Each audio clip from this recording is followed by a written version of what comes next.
मोर्चा, जैसा कि आप सभी जानते हैं कि जिस तरह से भारत मंडपम में अंतर्राष्ट्रीय मंच पर एआई जो अपनी चल रहा था समिट, अंतर्राष्ट्रीय सम्मेलन हो रहा था, उस पे अलग अलग देशों से जो डेलीब्रेट आए हुए थे, विभिन्न संगठनों के पदाधिकारी आए हुए थे, उस अंतर्राष्ट्रीय मंच पर राहुल गांधी की टीम के जो युवा मोर्चा के लोग थे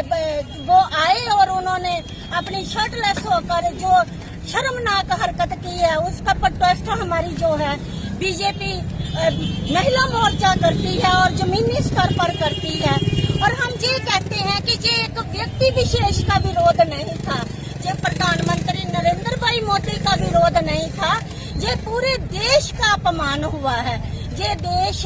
तकनीकी और अंतर्राष्ट्रीय स्तर पर अपनी जो शाख बना रहा था और उन्होंने इतना अपमानजनक कार्य करके अपने देश की जो है वो अपमान किया है। ये कुर्सी का अपमान नहीं है, ये देश का अपमान है। जब दो दल खड़े होते हैं तो उसमें से एक जीतता है, वो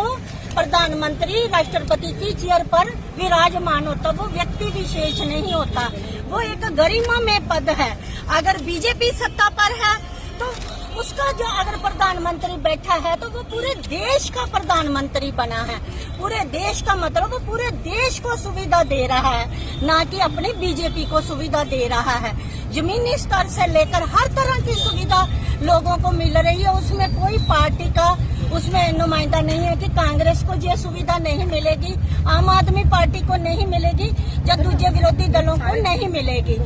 इस तरह से हम ये कहना चाहते हैं कि ये जो निंदनीय कार्य है, ये जो युवा ने जो इस तरह से शर्टलेस होकर अपने देश का अपमान किया है, उसके लिए हम शेम करते हैं। कठुआ के अंदर हमारी जैसे जिलाध्यक्ष ने बताया, सुषमा जी ने आपको, एआई समिट जो भारत के अंदर मंडपम के अंदर हो रहा था, उसके अंदर कांग्रेस के यूथ कार्यकर्ताओं के द्वारा जिस तरह से वहां पे वो प्रदर्शन किया गया, नग्न होकर, टी शर्ट्स उतारकर, टॉपलेस होकर, जिस तरह से कांग्रेस के यूथ कार्यकर्ताओं ने वहां पर प्रोटेस्ट किया है, हम उसकी घोर निंदा करते हैं। मुझे लगता है भारत के इतिहास में जो पहली बार होगा, इस तरह से निंदनीय घटना भारत के अंदर पहली बार देखने को मिली है। मैं कहती हूँ कि ये केवल पॉलिटिकल मंच नहीं था। हम पूछना चाहते हैं आपके माध्यम से राहुल गांधी जी को, कांग्रेस की पार्टी को, क्या ये कोई पॉलिटिकल मंच था, ये कोई पॉलिटिकल सम्मेलन था, अंतर्राष्ट्रीय सम्मेलन था? ये मोदी जी का कोई व्यक्तिगत पॉलिटिकल सम्मेलन नहीं था, कोई रैली नहीं थी, किसी भी पार्टी की रैली नहीं थी जिसके अंदर आप इस तरह की हरकत करते। बड़े बड़े देशों के राष्ट्रीय अध्यक्ष वहाँ पर मौजूद थे, बड़ी बड़ी कंपनियों के सीईओ वहाँ पर मौजूद थे, वो उनकी हमारे भारत देश की तारीफ करते नहीं थक रहे थे, भारत की क्षमताओं का और लीडरशिप का लोहा मान रहे थे। वहाँ कांग्रेस के कार्यकर्ताओं ने ऐसी गंदी और घिनौनी हरकत की और अश्लील जो उन्होंने नारे वहाँ टी शर्ट पर लिखे थे, मैं कहती हूँ जितनी निंदा की जाए उतनी कम है।